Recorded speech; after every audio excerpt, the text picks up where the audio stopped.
वही दिन है जब भारत के 3 सबसे बड़े क्रांतिकारी स्वतंत्रता सेनानी शहीद हुए थे।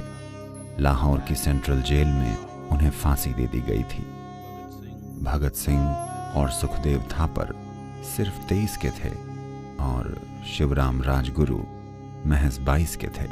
अपने छोटे से जीवन काल में उन्होंने इतना छोटा जीवन जिया, लेकिन फिर भी हम उन्हें भारत के स्वतंत्रता संग्राम के सबसे प्रमुख चेहरों के रूप में याद करते हैं। सुखदेव और भगत सिंह ने भारत की आज़ादी के लिए अपना संघर्ष तब शुरू किया जब वे कॉलेज में ही थे।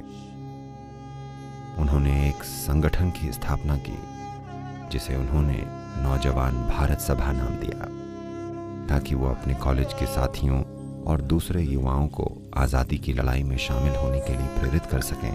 कुछ सालों बाद उनकी मुलाकात राजगुरु से हुई।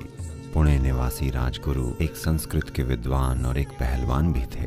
चंद्रशेखर आजाद से प्रेरित होकर वो आज़ादी की लड़ाई में शामिल हुए थे।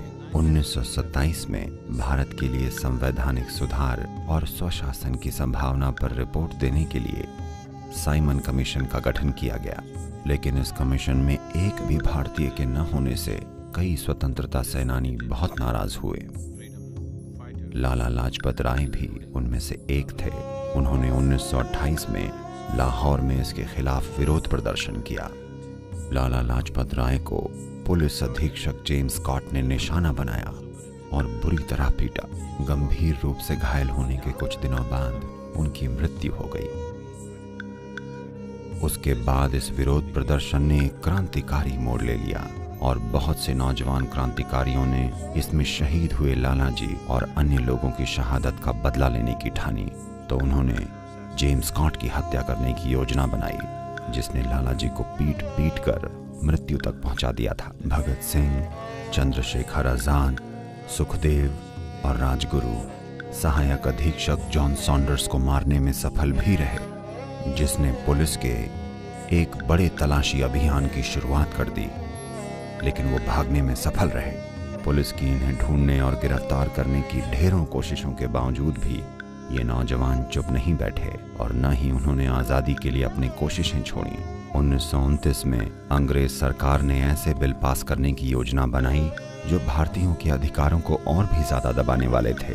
तब उन्होंने दिल्ली में केंद्रीय विधानसभा में बम फोड़ने की योजना बनाई। इस धुएं वाले बम को फेंकने का इरादा किसी को मारना नहीं था। ये इसलिए था ताकि उनकी आवाज सुनी जाए और वो अपने साथी भारतीयों को जगा पाएं और प्रेरित कर सकें। हालांकि भगत सिंह और बटुकेश्वर दत्त, जिन्होंने असेंबली में बम फेंका, वहां मची घबराहट और भगदड़ में भाग सकते थे, पर उन्होंने ऐसा नहीं किया, बल्कि वहीं खड़े रहकर इंकलाब जिंदाबाद के नारे लगाते रहे। तो ये जानते हुए भी कि उन्हें फांसी पर चढ़ा दिया जाएगा, वो वहां गए। सुखदेव और राजगुरु भी पकड़े गए जब लाहौर में पुलिस को उनकी बम फैक्ट्री का पता लग गया। असल में इस मामले में सुखदेव मुख्य आरोपी थे। आधिकारिक रूप से इस मामले को अंग्रेजी राज बनाम सुखदेव और साथी के नाम से पुकारा गया। इन सभी क्रांतिकारी घटनाओं की योजना बनाने वालों में सुखदेव ही प्रमुख थे। यहाँ तक कि जेल में भी वो खामोश नहीं बैठे।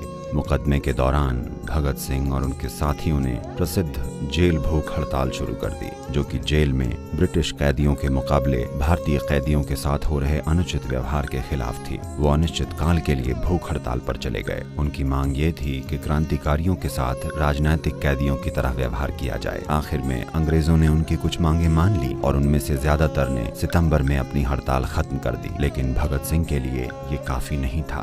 उन्होंने अब भी भारतीय कैदियों को राजनीतिक कैदियों की तरह मान्यता मिलने की मांग जारी रखी। आखिर में अपने पिता के सीधे आग्रह का मान रखते हुए उन्होंने 116 दिनों बाद अपनी भूख हड़ताल खत्म कर दी।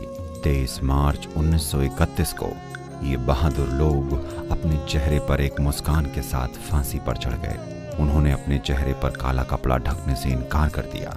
अपने ही हाथों से अपने गले में फांसी का फंदा डाला। महात्मा गांधी ने भगत सिंह, सुखदेव और राजगुरु की फांसी की सजा कम करवाने की कोशिश की। फांसी के ठीक पहले सुखदेव ने गांधी जी को एक पत्र लिखा। उन्होंने कहा, हमारे फांसी पर चढ़ने से भारत को ज्यादा फायदा होगा, बजाय हमारी सजा के कम होने से। ऐसी थी इन युवाओं की भक्ति कि उन्होंने खुशी खुशी अपनी मातृभूमि को बचाने के लिए अपनी जान न्यौछावर कर दी। और इस दिन हम याद करते हैं कि कैसे राष्ट्र के लिए उनके जीवन की भेंट ने इस पीढ़ी के लिए और आने वाली पीढ़ियों के लिए, हम सभी के लिए एक स्वतंत्र राष्ट्र का निर्माण किया है। नमस्कार।